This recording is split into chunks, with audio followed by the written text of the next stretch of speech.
Salut à toutes et à tous, c'est Morgan et bienvenue dans cette nouvelle vidéo. Je me présente, je suis étudiant en 5e et dernière année de kinésithérapie et aujourd'hui on va voir ton grand dorsal, à quoi il te sert, quelles sont ses insertions et comment mieux le travailler à la salle. Et c'est en moins de 3 minutes, c'est parti. On va parler de ton grand dorsal, où est-ce qu'il s'insère? Il s'insère tout d'abord sur tes vertèbres lombaires, également sur ton bassin. De manière inconstante, il peut venir s'attacher au niveau de ta scapula, au niveau de cet angle-là, et il se termine au devant de ton numérus, donc à ce niveau-là, à ce trait bleu juste ici. Ce muscle te sert donc à tous les mouvements d'extension. Tu vois bien que là, tu ramènes ta terminaison vers tes insertions, donc une extension. Il te permet également une adduction couplée à l'extension, donc quand tu viens chercher ta main dans le dos, et il te permet aussi de faire une rotation interne, donc venir mettre ta main dans ton dos de cette manière-là. Maintenant, comment travailler efficacement ton grand dorsal?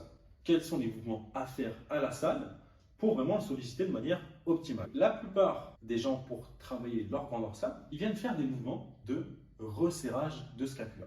Venir resserrer tes omoplates, venir faire ce mouvement-là, n'aura aucune incidence sur la stimulation et le travail de ton grand dorsal. La deuxième erreur, tu as bien vu que ton numérus, à ce niveau-là, doit se rapprocher de tes vertèbres. Lorsque tu vas faire tout ce qui est tirage, etc., si tu viens chercher vers l'extérieur, tu écartes plus les points. Certes, tu vas en extension, donc tu vas venir travailler ton grand dorsal, mais ce ne sera pas un travail optimal. Tu dois venir le travailler en essayant d'amener au plus possible ton coude, ton bras vers l'intérieur pour vraiment rapprocher ces deux points-là. Comment travailler plus spécifiquement ton grand dorsal? Ça va être intéressant de venir le travailler de manière unilatérale. Je pense au pullover à la poulie, où tu vas venir chercher ce mouvement-là. Donc quand tu es en bilatéral, donc avec les deux mains, tu vas venir travailler dans ce sens-là. Tu vois bien que ce n'est pas forcément optimal. Donc tu vas venir chercher en haut et tu ramènes. Certes, tu fais ton extension, mais tu ne peux pas aller vers l'intérieur. Tu es bloqué. Si tu le fais par contre de manière unilatérale, là tu vas pouvoir venir chercher donc, un angle à 45 degrés,